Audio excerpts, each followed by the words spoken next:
Дараагийн мэдээг танилцуулъя. Германы шинэ канцлераар сонгогдсон Фридрих Мерц уламжлал ёсоор анхны айлчлалаа Франц улсаас эхэлсэн байна. За энэ удаагийн айлчлалаар хоёр улсын хамтын ажиллагааг үргэлжлүүлэх чиглэлд ажиллана гэдгээ мэдгдсэн. За ялангуяа хоёр улс батлан хамгаалах аюулгүй байдлын чиглэлээр хамтран ажиллаж, за альва одоо Европын холбооны хүрээнд бий болж байгаа аюулын эсрэг бол хамтран зогсгоо мэдэгдэж байгаа юм байна. За Европын холбооны хувьд бол тус холбооны одоо гол хөдөлгөгч хүч нь бол Франц, Герман улсууд гэж үзэгддэг. За энэ утгаараа бол хоёр талын хамтын ажиллагаа цаашдаа Европын холбооны бат бэх одоо хамтын ажиллагааны үндэс суурь болох учраас хамтран ажиллах чиглэлээр илүү хамтран ажиллах сонирхолтой байгаа юм байна. За мөн Оросын холбооны улсын Украинд хийж байгаа дайнтай холбогдуулан Фридрих Мерц ойрын одоо 7 хоногт Киевт ажиллах төлөвлөгөөтэй байгаагаа олон нийтэд батлан мэдгдсэн байна. За Оростой урт хугацааны турш гал зогсооч инхийн хилцээр байгуулах зорилтыг гадаад бодлогынхаа бас чухал зорилт гэж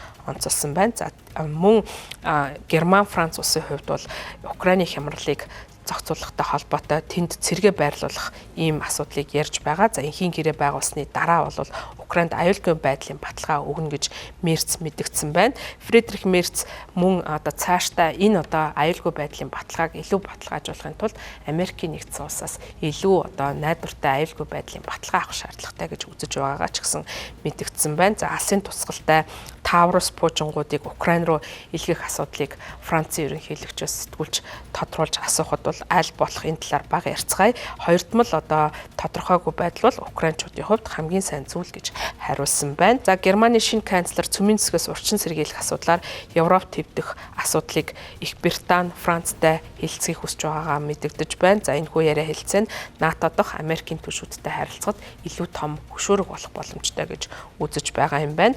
За 69 настай консерватив үзэл баримталтай Фридрих Мерц Христийн арчсан холбоог тэргүүлдэг.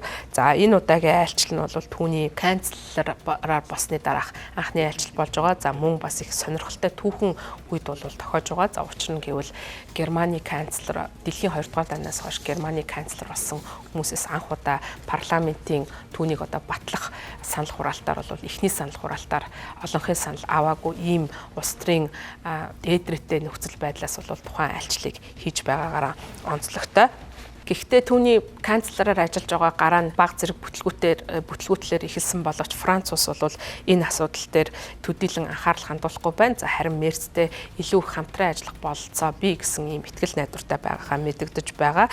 За яагаад вэ гэх юм бол Мерцийн хувьд өмнө нь канцлераар ажиллаж байсан Олаф Шольц бас илүү Францын ерөнхийлөгч Эммануэл Макронтой зохицож ажиллах боломжтой гэж харж байгаа юм байна. За мөн цаашлаа тэд бол Германы төсөвт зогтоосон хатуу дүрм журмыг хөнгөвчлөх, за мөн батлан хамгаалах зардлыг нэмэгдүүлэх чиглэлээр Мерц илүү хамтын ажиллагааг Францтай өрнүүлэх боломжтой гэдэг ийм байдлыг бол Франц ажиглаж байна. За мөн Мерцийн хувьд Америкийн нэгдсэн улсын ерөнхийлөгч Дональд Трампыг илүү эсэргүүцсэн байр суурь баримталдаг нь Макроны Европын бие даасан байдлаар хадгалах ёстой гэсэн бодлоготой нийцэж байгаа учраас тэд бол хамтын ажиллагаа өрнүүлэх боломжтой гэж харж байна. За мөн хоёр удирдагч Меркосур зэрэг одоо худалдааны хилцээрүүдийг явуулах, за бусад бус нутагт Европын холбооны худалдаа эдийн засгийн хамтын ажиллагааг үргэлжлүүлэх чиглэлд бол санал нэгдэж байгаа. За тэдний хувьд бол бас санал зөрүүтэй асуудлууд бий. За яагаад вэ гэх юм бол хоёр тал бол худалдааны асуудалтай нэлээд санал зөрүүтэй байр суурийг бол